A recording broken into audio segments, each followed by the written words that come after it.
Som veľkňaz Marduk a pochádzam z Babylonu. Dnes vám porozprávam svoj príbeh o stretnutí s bohmi. Najprv sa spolu vypravíme naspäť do ďalekej minulosti, povedalo Pluto. Chcem, aby si nahliadol do magických pradávnych čias, keď ľudia ešte žili v súlade s prírodou, vesmírom a bohmi. Boli to lovci a zberači. Týmito slovami Pluto otvorilo cestu. Leteli sme spolu časom späť do dávnej minulosti a pristáli na chladnej náhornej plošine, ktorá mi pripomínala step. Je deň, keď Šatú dopadá kolmo na povrch Erestu.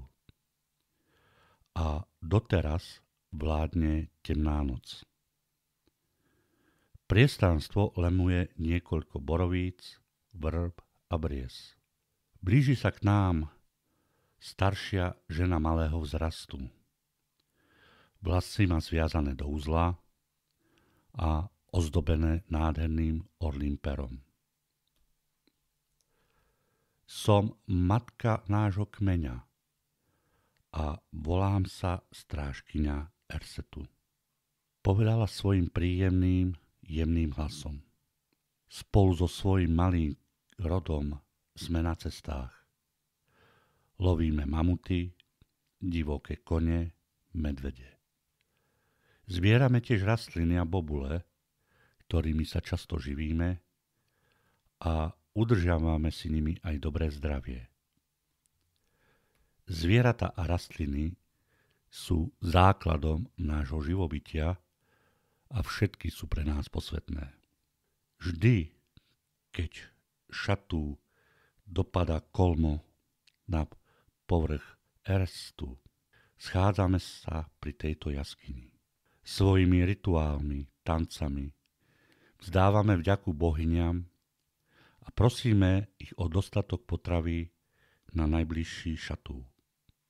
Marduk, poď so mnou, chcem ti ukázať túto magickú jaskyňu. A už ma ťahá za biely plášť do temnej jaskyne. Len čo si moje oči navyknú na tmu, začínam rozpoznávať všade okolo seba nádherné malby zvierat v okrových farbách. Keď ich spočítam, je ich 12. Obzvlášť hlbokým dojmom na mňa pôsobí kresba veľkého nádherného býka. Nad ním vidím 7 hviezd Plejád.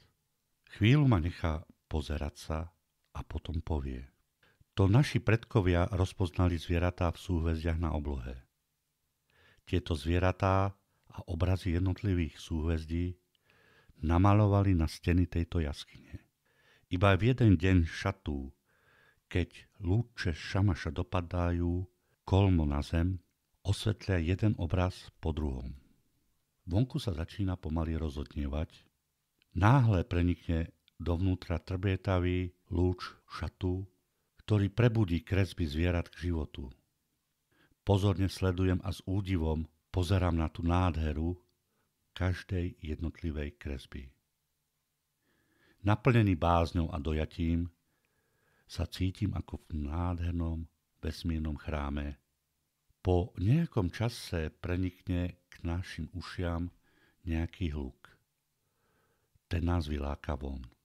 Vidím tu asi 30 slávnostne oblečených a ozdobených ľudí. Kožušiny majú zopnuté prackami zo zvieracích kostí a okolo bokov si priviazali zuby šeliem.